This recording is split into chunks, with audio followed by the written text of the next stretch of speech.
Hey, it's Jabbo. Welcome to BrickTsar. In this video, we're going to answer a question that a lot of people have asked me.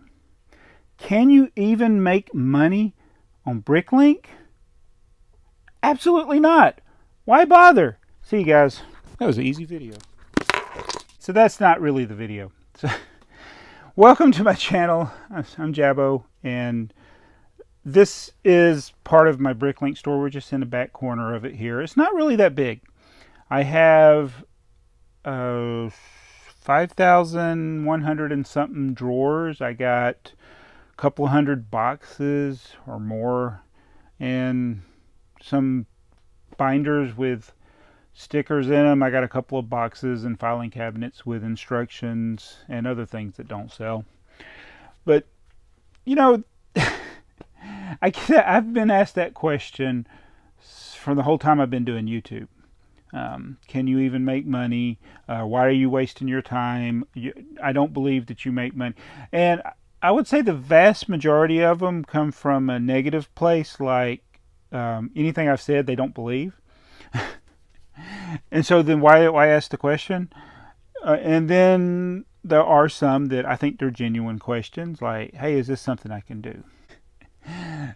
First of all, let me say this. If you're going to be doing a BrickLink store, don't go into it just to make money, especially if you don't know anything about Lego, because you won't make any money. And a lot of us, we got into BrickLink selling because we were already knowledgeable with Lego. We liked Lego. We had big collections. We know how to find the deals. We know when to get the clearance. We know what things are worth, and so that makes it easier to sell. But if you're somebody that's like, hey, I'm selling this stuff on eBay, I hear a lot of people make a lot of money with Lego stuff, I'm going to start buying Lego. That's not going to necessarily work, because you got to have knowledge.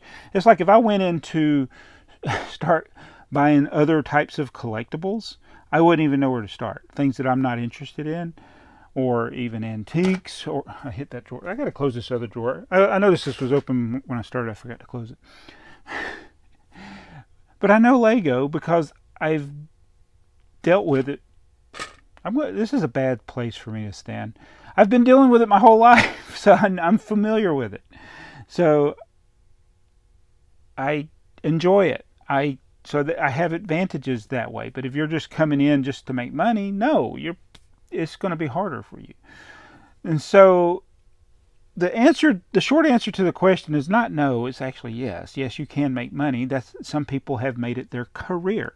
That's what their business is. They are a BrickLink store or an Amazon seller or an eBay seller, and they may sell primarily Lego. They may sell other stuff.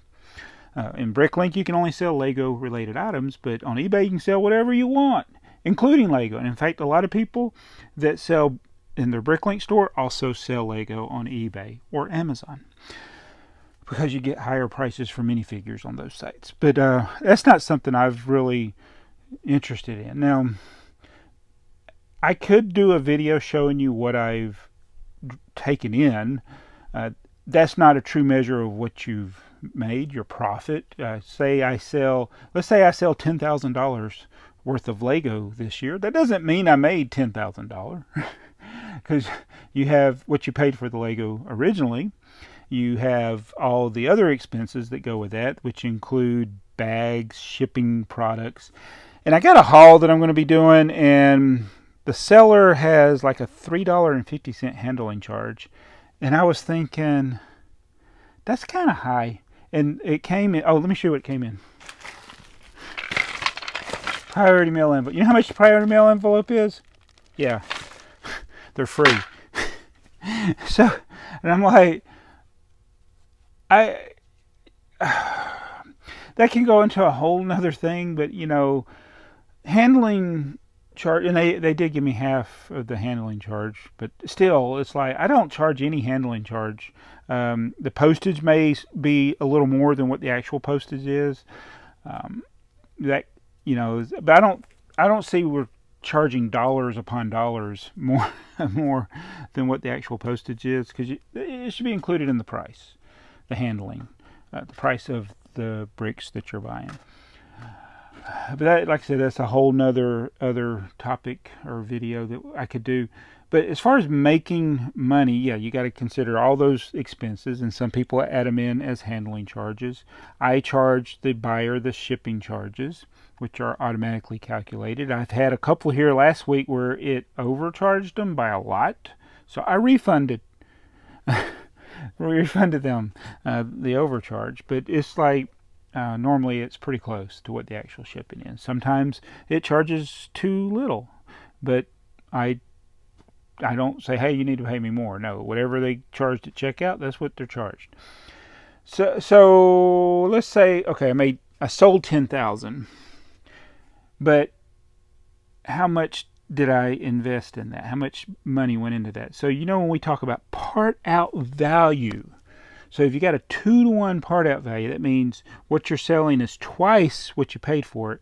That would have meant, if that was the case, I would have spent $5,000 to make 10,000, which means I really only made 5,000. But then you got all the fees, the time, the storage containers. It could quickly get to where it's a few thousand. And so then people are like, well, is that worth it? Well, that's why you look for things that aren't necessarily just 2 times the part out value. You look for things that are 3 or 4 or 5. Mardi Gras Man did a haul where he found things that were more than 5 times the part out value, and it had really good parts because it had minifigures that will sell. So that's why you take those things in consideration. But even if you were doing just twice the part out value, you're doing a lot of volume. Yeah, you can make money doing this, and it's more than what you would have had otherwise. So I really don't. I know some of the questions come from just a curiosity, but yes, you can make money. That's why people do this full time. It's why I do it. It's because it's a way to help fund my hobby. There's a lot of people like me that just take the money they make from BrickLink and then put it back into buying more Lego. So yes, you can make money on BrickLink if you know what you're doing. And don't come in here and add 2,000 parts and think you're going to make a ton of money. I have 300 and something thousand parts in my store. I've worked 16 years to build it up. So I'm not saying, by me saying that yes, you can make money, I'm not saying that it's easy. I'm not saying it doesn't require an initial investment, but it can be done. And there are people that do it.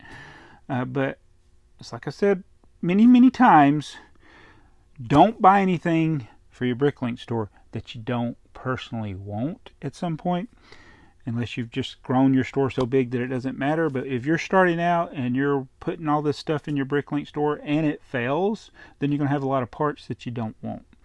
So you got to think about that. So yeah, I'm not saying that it's easy. I'm not saying it's a guarantee.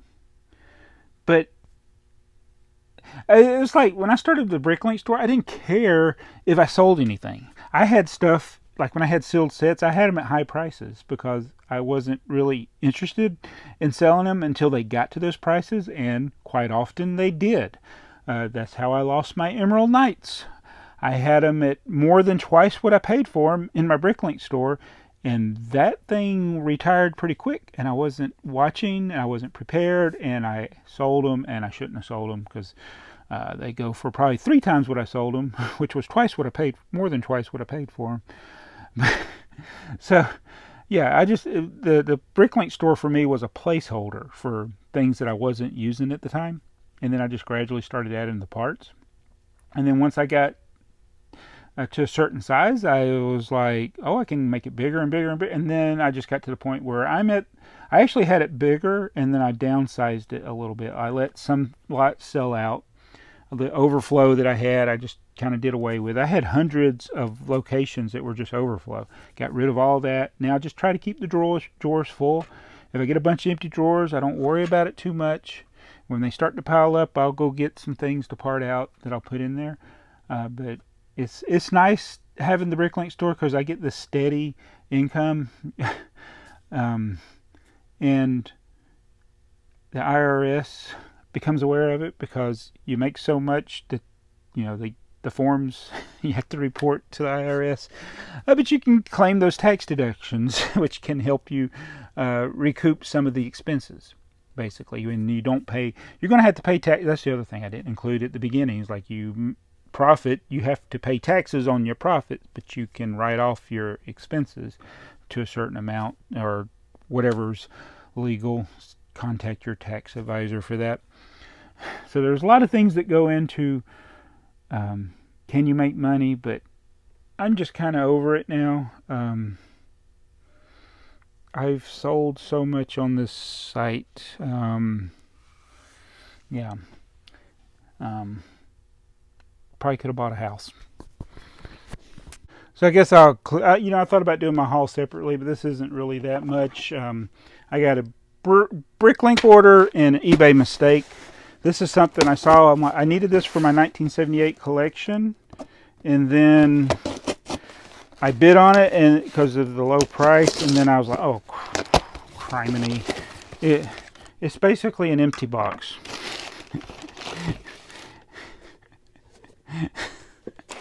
Which in some cases, though, the box is worth more than the pieces in here. And this is not the version of the box that I actually needed. It's the set I need, but it's the wrong country. This is set 530, which is the puppy. All right, this is the puppy. How many people have seen a green puppy? And so this version is different than the version that would have been available in the U.S. And I will do a video of the U.S. version and this one, I guess, at some point. But notice it's got the... Man, that string is really long. The problem with buying the strings on BrickLink is everybody lists them as undetermined type. And this one clearly would be a long string. But most of the strings that people are selling are the little short ones that came in the cowboy set. That's a thick cord right there. Yeah, but the U.S. version does not have this brick, and it does not have the string. I don't know why they did that. So I want to get the U.S. version of the set. But yeah, I ended up just buying an empty box that was shipped priority mail. So I paid way too much for that. I was the only one that bid on it. But that's okay. And this is a BrickLink order. These are parts for... Alright, I needed some Mindstorm. You know, these are just like regular phone cables. But they're from the Mindstorm sets. So I needed some more of these.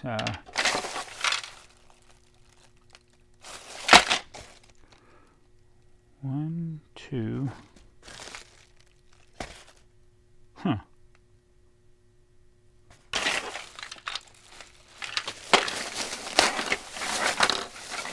Oh, there they are. I was like, I got more of them. There they are. I knew I ordered more cables. I was like, where are the rest of the cables? They're in there. Alright, so we got this order. And, oh look, it's the all-important Primo to Duplo converter brick. Always get those if a store has them. Uh-oh, I just threw a piece on the floor. Oh, I had somebody criticize me for the way I open packages. I don't care. Alright, they're always looking to the side. Oh, this one's looking straight on at you.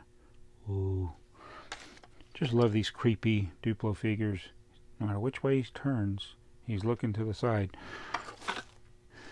And this is the... this is the cowboy who just farted. That's a little boy, I guess. This is the Charlie Chaplin or Buster Keaton guy. This is your cab driver. Oh, we got a little doggy. Lego. Oh, here it is. Legoville. Set 082 is Legoville. That's one of them I'm trying to piece together. So I picked up a bunch of the parts. There's another cowboy. Which one of you passed it? Look at that. They're looking at each other. One's looking left, one's looking right. Got another doggy. Are these looking different directions? Yep, they're looking different directions. It's one of those minor details you got to know. And then a bunch of Duplo bricks for the Legoville. Alright, so that's the haul portion of the video. And thanks for watching. Be sure to subscribe. It's BrickTsar.